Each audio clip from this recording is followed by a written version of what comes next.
Assalomu alaykum menga. Hozir sizlarga aytacak informatsiyam hamma insonlarning hayotida bir marta bo'lsam bo'lgan muammo. Shu muammoni yechim aytaman. No muammo bu. Abonentlar bizlarga ko'p murojaat etadi, paynetchilar ko'p qarasa bilaman. Mana shu tomdan lishing pul kirib turibdi. Necha yechsa bo'ladi? Buni bilasam hamma kompaniyani bir kod bilan o'chirsa bo'ladi. Hozir men shu kodlarni aytaman sizlarga. Inshaalloh hamma kompaniyaga bir chetdan jo'ra chiqadina.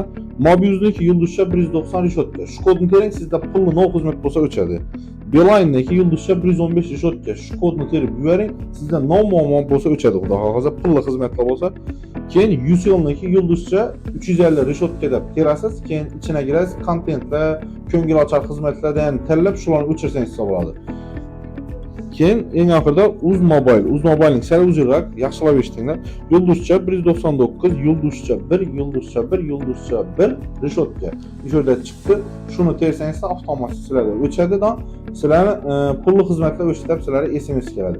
Agar shuni tekshirib ko'ring, ishonmasangiz inshaalloh sizlarda shu SMS kelsa, kommentariyada yozib qo'yinglar, haqiqatmi yolg'onmi.